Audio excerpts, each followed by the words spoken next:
নমস্কাৰ। ভৰ দুপৰীয়াৰ এই সময়খিনিত মই মোৰ সকলো বন্ধু-বান্ধৱীকে স্বাগতম জনাইছোঁ। আশা কৰোঁ সকলোৱে যাতে ভালেই কুশলে আছে। ভৰ দুপৰীয়াৰ প্ৰতিটো খণ্ডত মই আপোনালোকক এটি এটি কাহিনী শুনাম। আচলতে এইবোৰ কাহিনী নহয়, আমাৰ সমাজত থকা কিছুমান মানুহৰ জীৱন সংগ্ৰাম।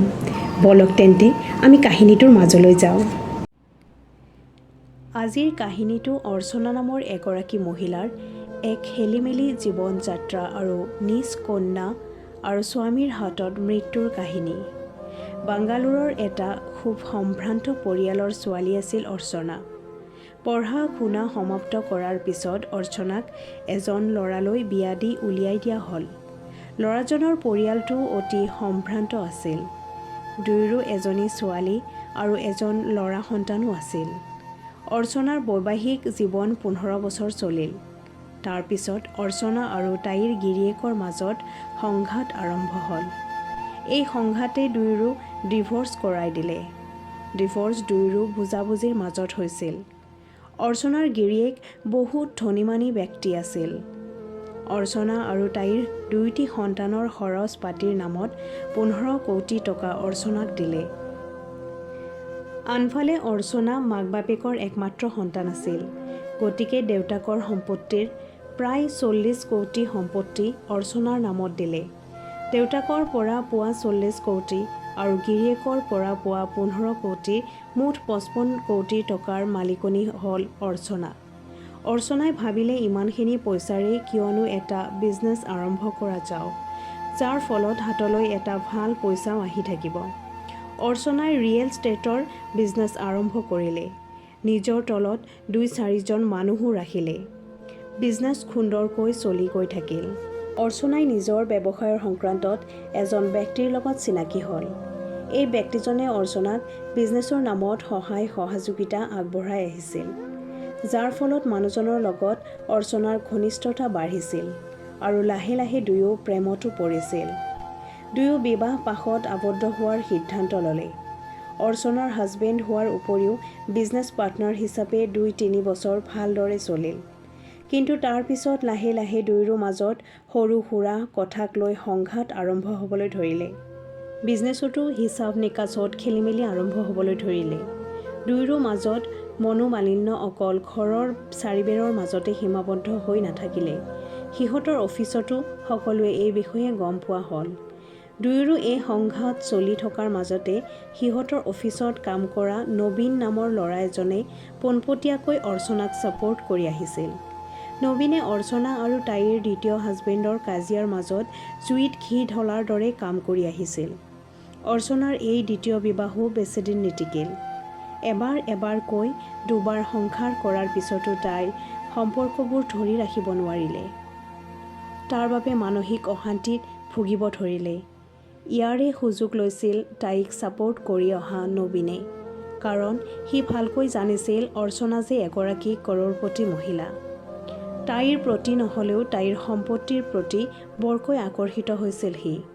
অৰ্চনাৰ মনটো ভাল লগাবৰ বাবে সি যিকোনো কামেই কৰিবলৈ ধৰিলে।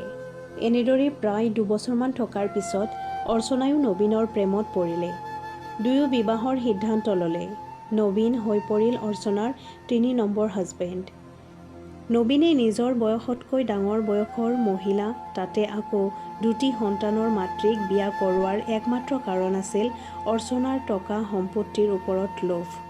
নবীন বহুত লোভীয়া মানুহ আছিল। বিয়াৰ পিছৰ পৰা নবীনৰ আচৰণ দেখি আচৰিত হৈছিল অৰ্চনা।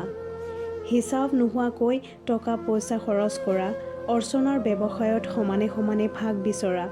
দিন যোৱাৰ লগে লগে অৰ্চনাই নবীনৰ আচল মতলবটো জানি উঠিলে। তেতিয়া তাই পইচা-পাতিৰ হিচাপ বিচৰা হ'ল। হিচাপ বিচাৰিলেই কাজিয়াৰ সৃষ্টি হয়।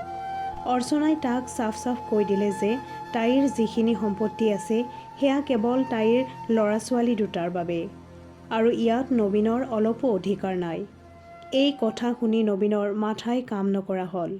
নবীনৰ মনত এটা বুদ্ধি খেলালে। নবীনে ভালকৈ গম পাইছিল যে অৰ্চনা আৰু তাইৰ 19 বছৰীয়া ছোৱালীজনীৰ মাজত অলপো মিল নাছিল। ছোৱালীজনীও মাকৰ পৰা টকা-পইচা বিচাৰি ঘৰত অশান্তি কৰি থাকে। তাই মাকক অলপো ভাল নেপায়।